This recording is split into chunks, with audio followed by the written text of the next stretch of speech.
السلام علیکم دوستو۔ کہتے ہیں کچھ کہانیاں ختم نہیں ہوتی، وہ بس وقت کے ساتھ بدل جاتی ہے۔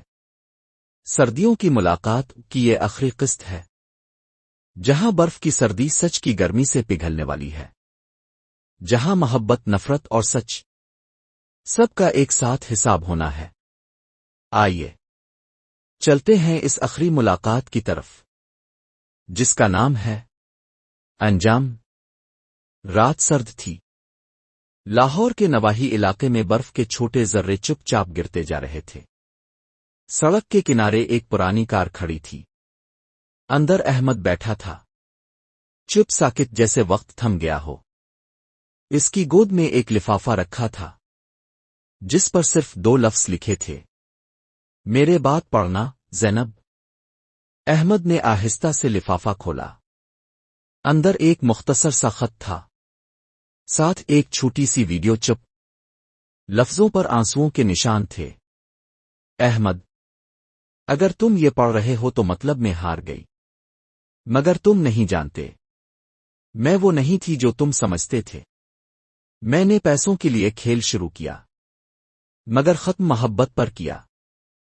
تم نے میرے اندر کی سحر کو جگا دیا تھا، مگر تمہاری سحر نے مجھ سے سب کچھ چھین لیا۔ احمد کے ہاتھ لرزنے لگے، وہ چپ اٹھاتا ہے، گاڑی کے ڈیش بورڈ میں لگاتا ہے۔ ویڈیو چلتی ہے، اسکرین پر زینب کا چہرہ ابھرتا ہے، چہرہ تھکا ہوا مگر آنکھوں میں سچائی۔ اس کے ارد گرد اسپتال کی سفید دیواریں اور سانس اکھڑ رہی تھی۔ سحر کو میں نے نہیں مارا احمد، تم نے جو دیکھا وہ آدھا سچ تھا۔ سحر نے خود اپنی جان لی، کیونکہ وہ تمہیں بچانا چاہتی تھی۔ اسے پتا چل گیا تھا کہ فائل میں تمہارا نام بھی شامل ہے، اگر وہ فائل اپلوڈ کرتی تو تم بھی ختم ہو جاتے۔ اس نے اپنی جان دے کر تمہیں بچا لیا۔ زینب کی آنکھوں سے آنسو بہہ نکلے، اس نے کیمرے کی طرف دیکھ کر آخری بار کہا، میں برائی تھی، مگر تمہارے لیے بدلنا چاہتی تھی۔ شاید اب وقت نہیں رہا۔ ویڈیو بند ہو گئی۔ احمد کی آنکھوں میں نمی اور دل میں طوفان۔ وہ چیپ کو زمین پر پھینک دیتا ہے اور برف پر جھوک کر سر تھام لیتا ہے۔ کچھ گھنٹے بعد احمد واپس اپنے فلیٹ میں، کمرے کی دیوار پر سحر کی تصویر نرم روشنی میں جگمگا رہی تھی۔ احمد تصویر کے سامنے جا کر رک گیا۔ تو یہ سب جھوٹ تھا، میں سچ کا محافظ نہیں تھا، میں تو کسی کے کھیل کا مہرا تھا۔ وہ کرسی پر بیٹھ گیا، باہر برف گرتی رہی، اندر سکوت بڑھتا گیا۔ ٹی وی پر خبر چل رہی تھی، بزنس وومن زینب خان جیل میں دل کا دورہ پڑنے سے جاں بحق۔ بلیک فولڈر کیس کا کوئی حتمی فیصلہ سامنے نہیں آیا۔ احمد نے ریموٹ سے ٹی وی بند کر دیا۔ وہ لیپ ٹاپ کھولتا ہے، مگر اسکرین خالی۔ پھر اچانک ایک فائل چمکتی ہے، black folder restoring back up.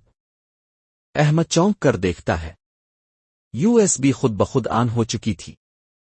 Coding کی لائنیں تیزی سے بھرتی جا رہی تھیں، جیسے کوئی چھپا ہوا سسٹم دوبارہ زندہ ہو گیا ہو۔ اسکرین پر لکھا آتا ہے، اپلوڈ ان پروگریس، ٹارگٹ پبلک سرور۔ احمد جلدی سے بند کرنے کی کوشش کرتا ہے، مگر ایک جھٹکا لگتا ہے، کرنٹ کی چمک، اور وہ زمین پر گر جاتا ہے۔ اس کے ہاتھ میں وہی یو ایس بی رہ جاتی ہے، خاموش مگر روشن۔ صبح جب پولیس فلیٹ میں داخل ہوئی تو احمد بے ہوش تھا مگر زندہ، لیپ ٹاپ آن، اور اسکرین پر آخری پیغام، upload complete, truth delivered. Police افسر حیران رہ گیا۔ کچھ ہی دیر میں نیوز چینلز پر بریکنگ چلنے لگی، بلیک فولڈر مکمل طور پر لیک، ملک کی بڑی شخصیات کے نام سامنے آ گئے۔ سورس اننون، مگر سچ آخرکار ظاہر ہو گیا۔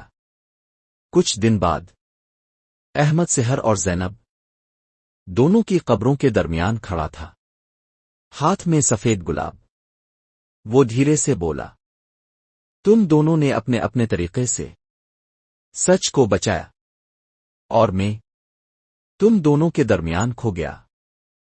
اس نے گلاب دونوں قبروں کے درمیان رکھ دیا۔ ہوا میں برف گھوم رہی تھی، مگر اس بار نرم جیسے وقت تھم گیا ہو۔ کیمرہ آہستہ آہستہ آسمان کی طرف بڑھتا ہے۔ دور پہاڑوں کے پیچھے سورج طلوع ہو رہا ہے۔ برف کی سفیدی میں سنہری روشنی پھیل رہی ہے۔ احمد کی آواز مدھم گونجتی ہے۔ سحر، تم ٹھیک کہتی تھی، سچ کبھی نہیں مرتا، وہ بس نیا جنم لیتا ہے، نئے وقت میں نئے لوگوں کے ساتھ۔ برف رک جاتی ہے، خاموشی چھا جاتی ہے۔ یہ کہانی ختم نہیں ہوئی، یہ بس اگلی نسل کے ضمیر میں داخل ہو گئی ہے۔ دوستو، یہ تھی سردیوں کی ملاقات او کی آخری قسط، ایک کہانی سچ جھوٹ اور احساس کے درمیان۔ اگر آپ کو یہ سیریز پسند آئی ہو تو اسے لائک کیجئے، کمنٹ میں بتائیے کہ کون سا کردار آپ کو سب سے زیادہ متاثر کر گیا۔